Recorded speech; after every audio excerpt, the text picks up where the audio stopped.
Thank you all of you for being here today and for listening to me speak.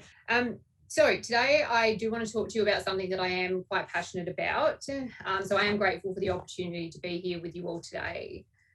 The title of my presentation is When the Exploited Become the Exploiters, the incidents and characteristics of female human trafficking victims who become the offender.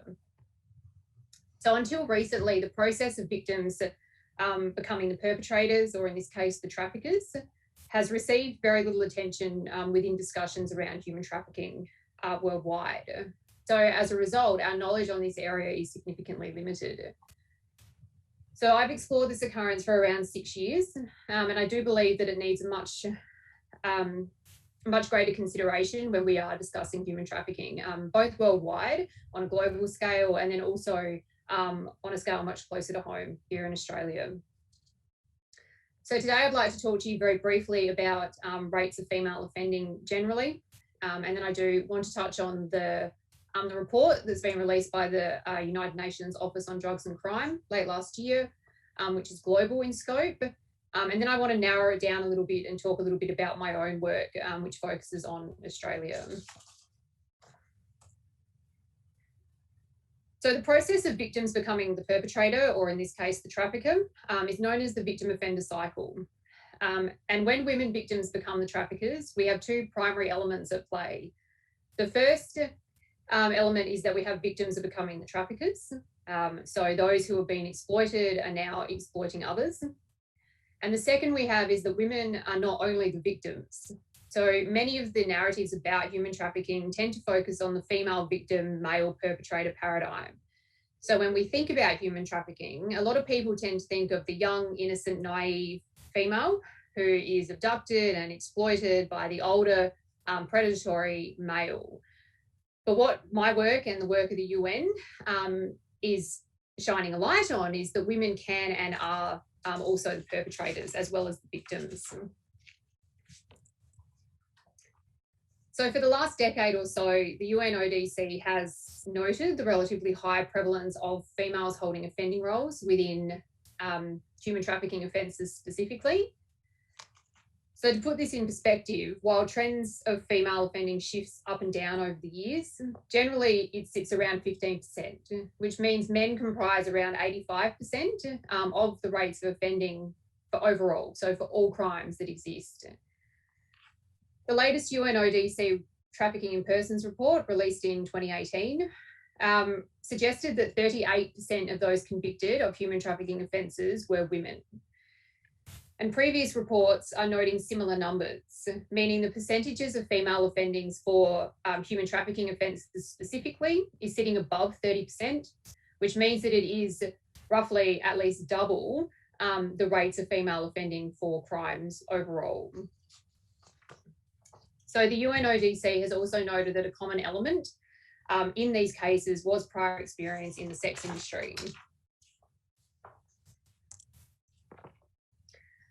So despite the UNODC reporting on the high prevalence of women holding offending roles, very little was actually known about this occurrence, and little attention was allocated to understanding why it was occurring.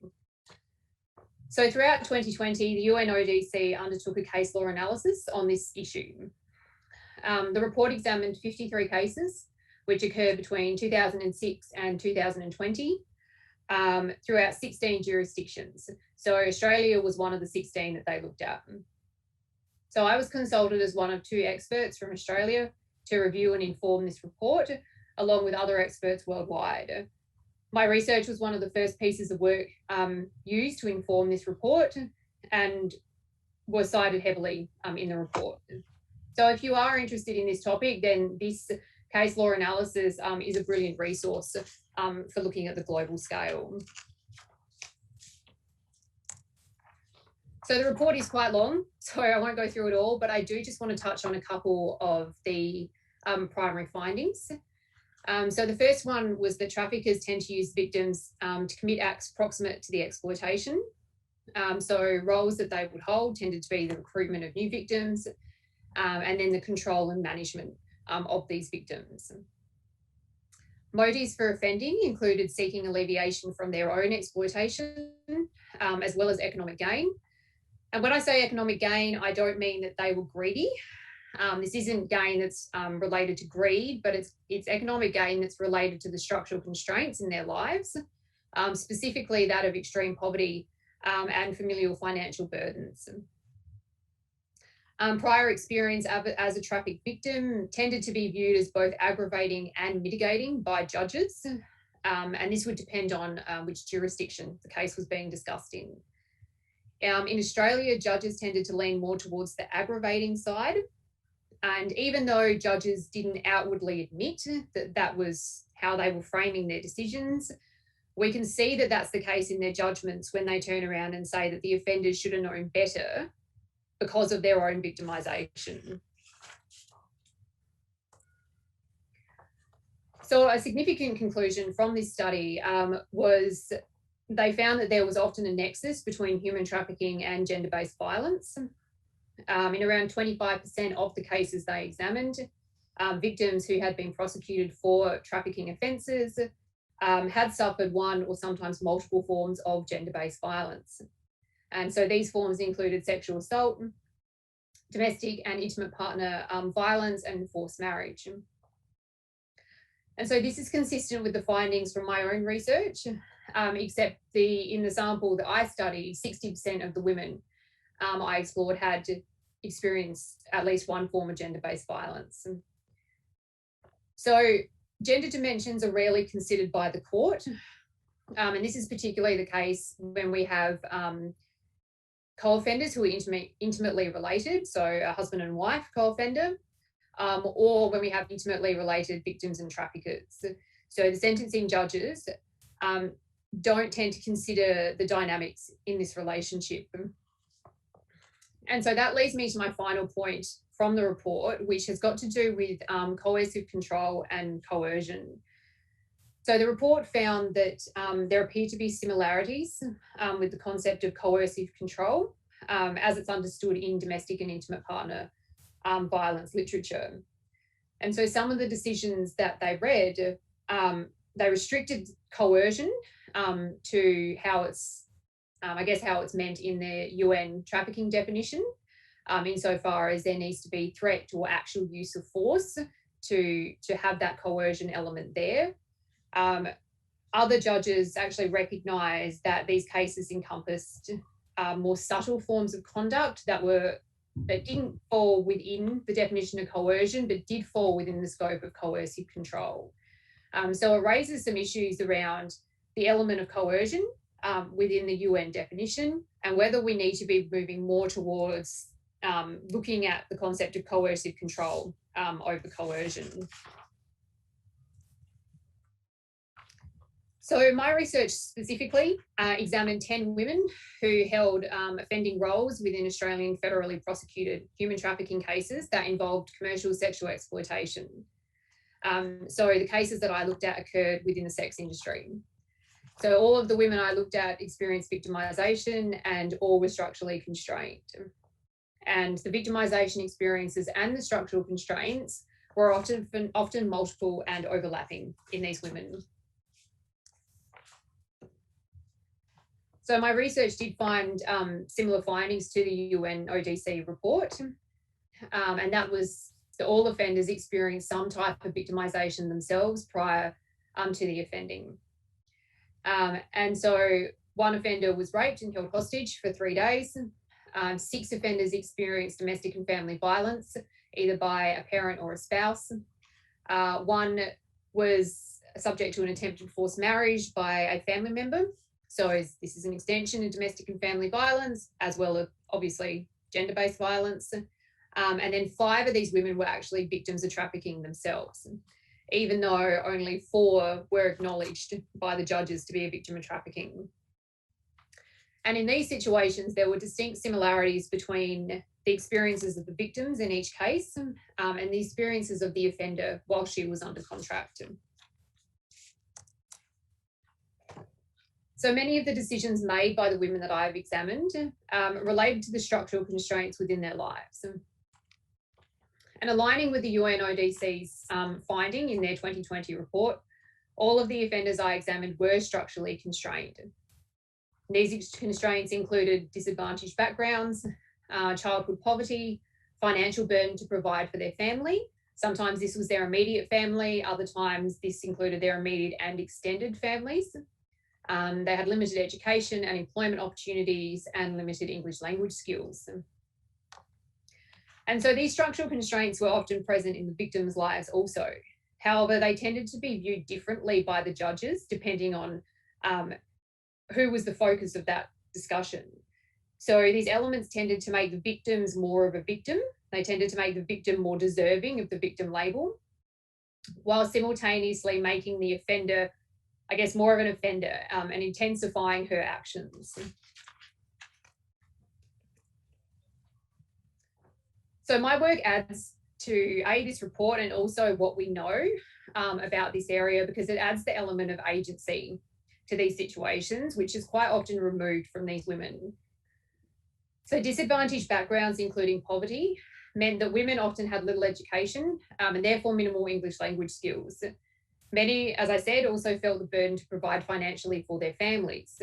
However, they had limited opportunities available to them to be able to provide for their families. So sex work is one option for these women to earn an income. Those that entered a contractual situation with the hopes of earning more money often became more constrained. So they became under contract, they had partial loss of agency, and they often didn't receive an income at all. So becoming the madam post-contract meant that they regained their agency and they also started earning income to be able to support their families. So whilst doing this, they also improved their own lives. So instead of being the one that was exploited, they are now, I guess, essentially the one doing the exploiting, but they're improving their own lives using the knowledge and tools that they possess from their own experiences. However, these choices resulted in others being exploited, which rendered these women the offender.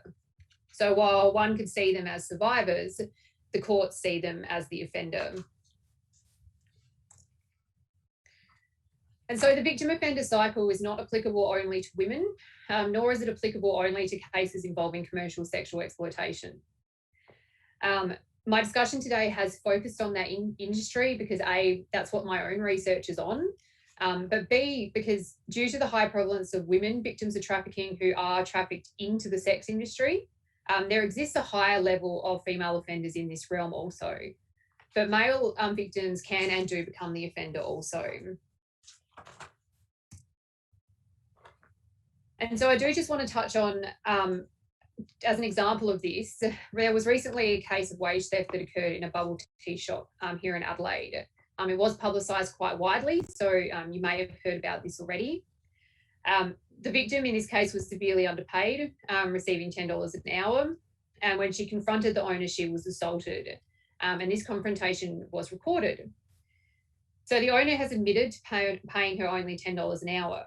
However, what's particularly interesting from my point of view and the point of view of this presentation today is the fact that the owner came to Australia as an international student himself. Whilst he studied at university, he worked part-time in the hospitality industry. So during this time, he says that he was paid $8 to $9 an hour and never more than $10 an hour. So what we have here is an example of the behaviour replicating itself. So the owner is paying his workers the same as what he was paid when he was in their position, working part-time in the hospitality industry. So while this is not being used to excuse his behaviour, it can help explain it and it can be used to understand it. And it's an example that highlights the cyclical nature inherent in human trafficking cases and demonstrates that this is not only an element that is present in sexual exploitation cases. So what this case, my research, and the analysis contained within the UNODC report highlight is the need for a much greater awareness on the victim offender cycle present in human trafficking cases. Additionally, it highlights the need for a holistic approach to understanding this occurrence to minimise and ideally prevent the exploitation of others. Much of what we know about human trafficking is focused on the victims, focused on their backgrounds, what led them to become victims and elements of their victimisation. But that's often where our knowledge ceases. We know very little about the offenders, about those who are perpetrating these crimes. So we need, therefore, to look closely at the offenders as well as the victims, and additionally, at the socio-structural elements that render women in particular susceptible to exploiting others. Thank you very much for listening today.